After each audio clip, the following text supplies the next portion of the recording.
Hi guys, well I've decided that I'm going to make a lasagna with you today. So what we need is our mincemeat, some onions, some garlic, some mushrooms, a tin of tomatoes. I put a tin of baked beans in, some mixed herbs, some salt and pepper and a lovely vegetable stock cube. And this is to make the base for the lasagna. I've also got lasagna sheets. I've got corn flour and I've got milk to make a white sauce, and I also have cheese. So we're going to start by, we're going to turn on the stove. So we've got that on. I've got very lean mince, so I'm going to put a tiny drop of olive oil into this pan, and it's only a tiny drop, just so I can put in the onions and the garlic, and just move that around a little bit. So I'm putting all the onions in and I'm putting the garlic in. I'm just going to sweat those for a couple of minutes, or maybe not even a couple of minutes, but a fair amount of time. I'm going to turn it down a little bit because it's just a little bit high, that.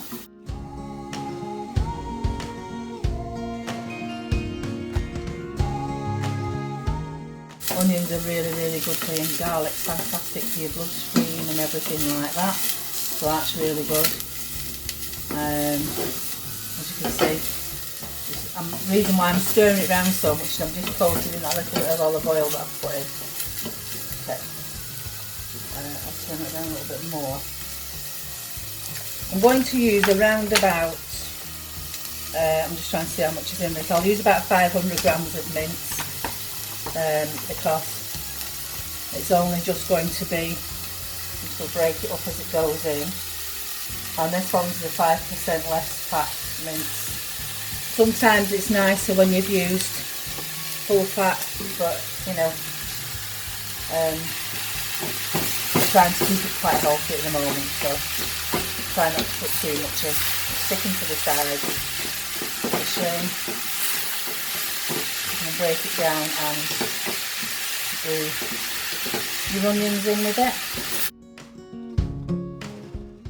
Into that, while it's still doing, I'm going to add the mixed herbs and the salt and pepper.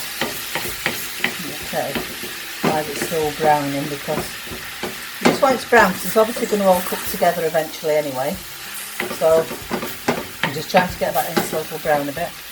I've got a massive big mixed herbs here. I like quite a lot of mixed herbs. I'll do it from the other side because I like to get quite a few in. There, it's usually a couple of teaspoons really of mixed herbs. I'm going to put in some black pepper, so it's ground black pepper, and some salt. Maybe I've put a little bit too much salt in there then, but I'll put less in everything else so it'll make it. And as you can see, I don't know if you can see, but it's starting to brown off a little bit now. It smells actually lovely. So, yeah. We're going to end up having this for our tea tonight, I think. But I shall show you it all. And I'll make a little bit of a salad to go with it. And it'll be lovely.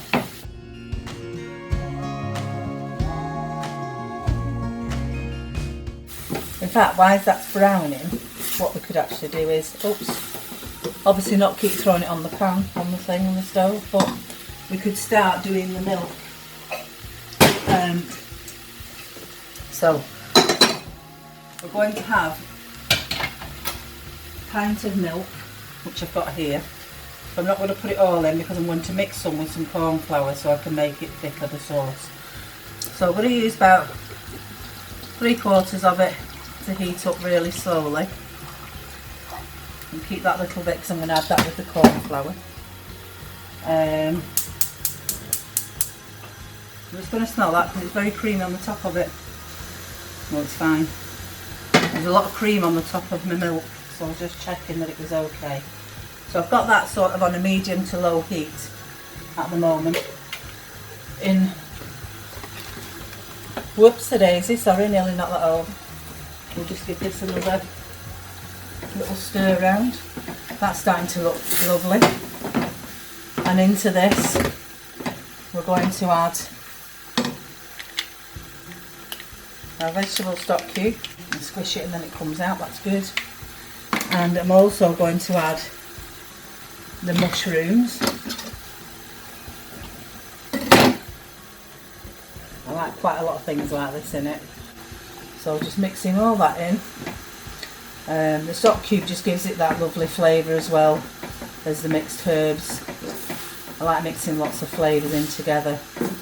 It is just a vegetable stock cube, so it'll be fine. I know you're most probably wondering why the mushrooms won't be cooked yet, but they will cook as they're going in, so I don't like to have them in too early. In that, I'm going to add a tin of baked beans because my children don't like kidney beans. So, because they don't like kidney beans, I use baked beans in it. And then we're going to add in a tin of tomatoes as well. And that'll cook really low, on a low heat. And I'll swap over them where the milk's going in a moment, so that we can do the milk to make the white sauce. Okay, so that's already starting to look lovely. That's a bit of a closer up of it. And we're going to add a tin of chopped tomatoes into it.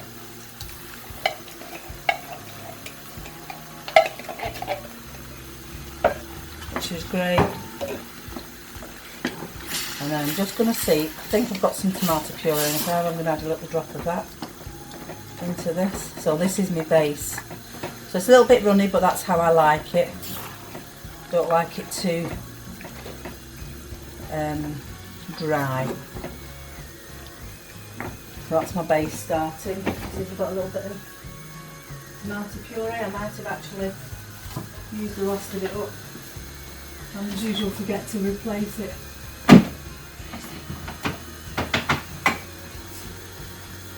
Oh,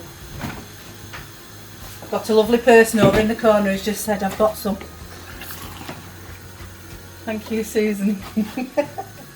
Magic lady, we've magically got some tomato puree. It's only about a teaspoon or a tablespoon of tomato puree that you need.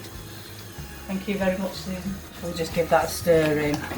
It just gives it an extra tomatoey flavour, because sometimes the tomatoes are a little bit bland on their own, but when you put the tomato puree in, it just gives it that extra bit. And as I can see, I'm just going to take that milk off there because that's just starting to get really, really hot. And I'm going to swap them over. This is more or less ready, so we're just going to give it a little stir and bob that on the back. And then we're going to turn this one down because the milk is quite thick. I'm going to put about 2 or 3 tablespoons of corn flour into the rest of that milk that I've got there, and then we're going to add it to the hot milk, and it'll make a lovely sauce. So as I'm dropping it all over the floor, lovely. So we've got 1, 2, oops, 3, oops, and a bit. 3 and a bit we've got. Let's pick that back up. I'm very messy when I cook. I'm going to put this milk into it, and I'm going to give it a really good whisk so that it's all whisked into it.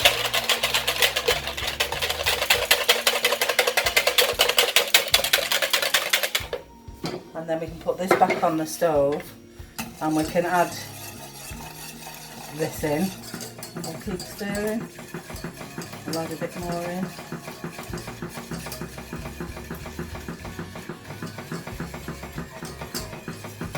And into this, all I'm going to add is a little bit of pepper,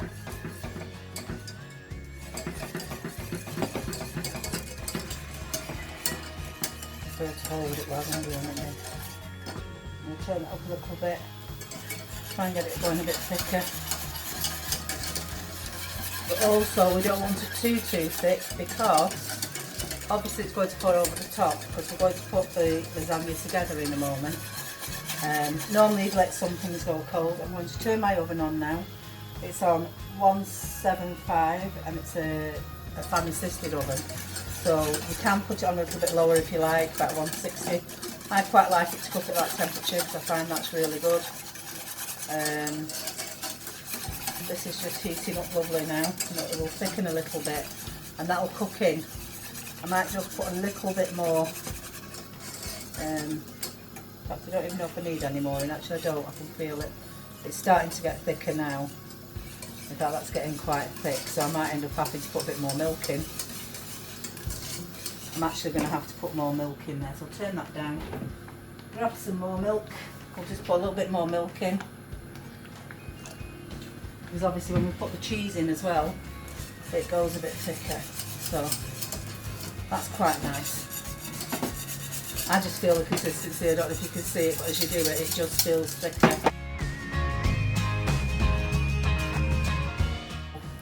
Put about 1.25 pints of milk in there now with those three.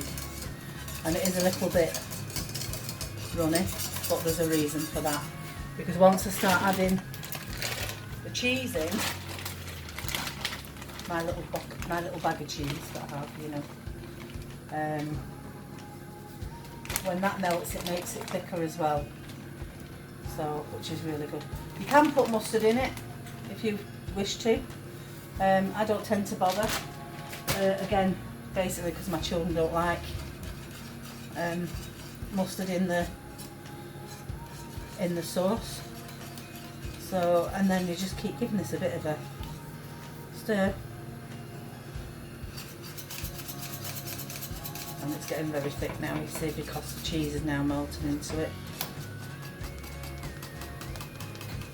You see that nice and thick and gloopy. Ooh, look at that. That'll be lovely on the... Okay, I'm going to turn that off now. I'm going to turn all the stove off because I think that's well done now. And we're going to turn our things to putting it together. We have got our base, which is really good. We've got our lasagna sheets, which are here, which are really good. And I'm just going to get a spoon so I can put some in base in here.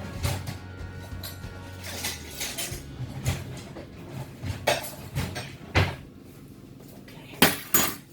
So what I tend to do is, because I've made quite a thick sauce, as I say, it's quite gloopy, I'm just going to bang that off there. There we go. I'm going to spoon a little bit in and then spread it along the bottom. It doesn't have to be very thick or anything like that. All it is to stop the pasta sticking to the bottom. That's all I'm doing. Looks like giving me a little base.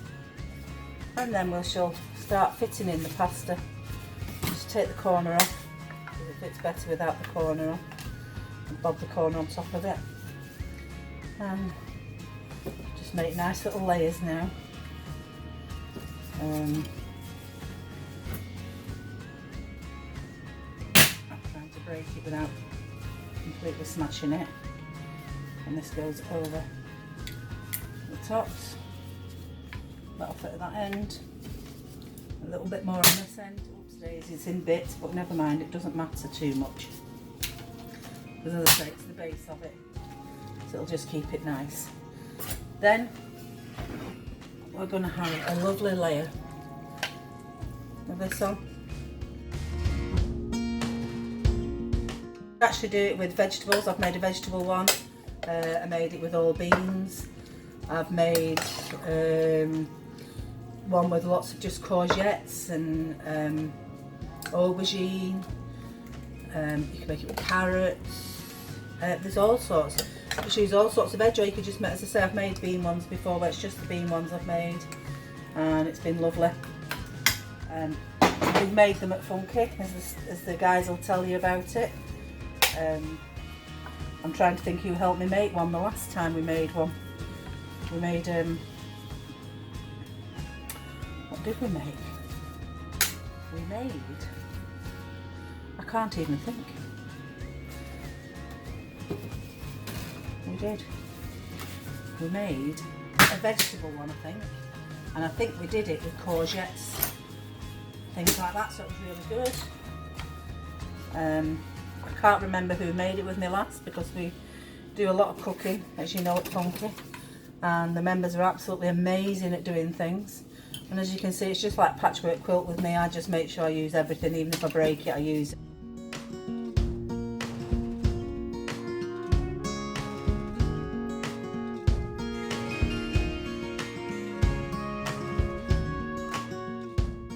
And then I'm putting the sauce over again.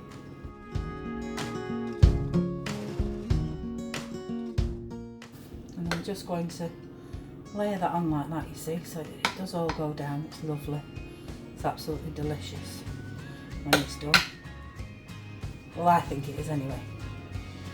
I don't know, some people don't like pasta. If you didn't like pasta, you know, you could actually make this and you could do it with layers of either aubergine or layers of thin sliced carrot, or something like that instead, which can be really nice too. And I'm going to put another layer on of the meat. Most probably just going to do this. This will most probably just be the last layer, to be truthful with you. Today you can do as many layers as you want. The pot I've got doesn't do tons of layers, but it's quite a big one. So since there's only two of us really to eat, I'll have to hope that me son calls round to do some gardening this weekend so that he can have a bit more pasta and things. Either that or I'll have to deliver it, which would be quite good. I'm actually going to use the rest of this on this layer just because I'm not going to do another layer after this. So, there we go. Oh, it smells lovely. Okay, so, gorgeous. Corner off so you can fit it in. This one's quite a juicy top layer, which is fine. Take the corner off again, put it in, and then I'll turn the corner that way. See, more or less covers it.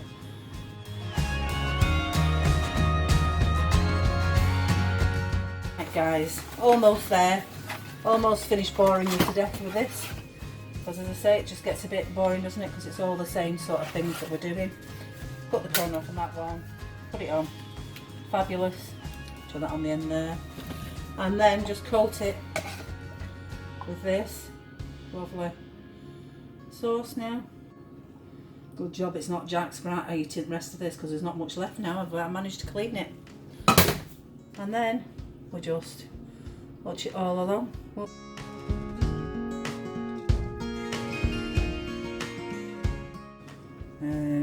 If you wanted and you'd got cooked bacon, you could chop that really fine and put it on top as well.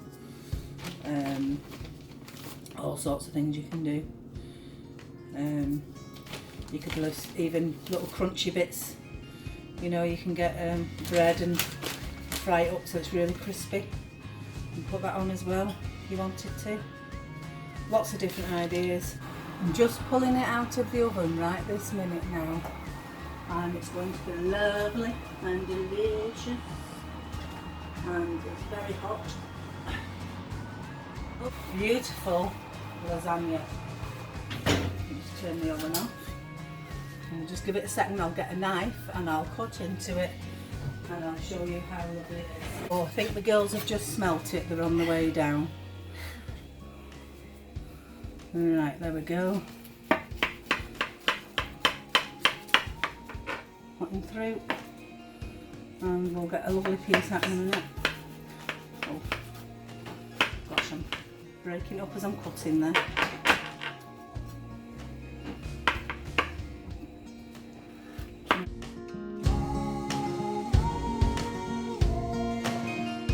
I have just made a lovely salad before that. Nice green salad there. So we've got some tomatoes, red cabbage, white cabbage, carrots. Oh no, I haven't put carrots on. Broccoli, cucumber. So I'm just going to put this onto the plate so you can see it. No laughing if I drop it, please. Oh, there we go, 1, 2, 3, and over we go.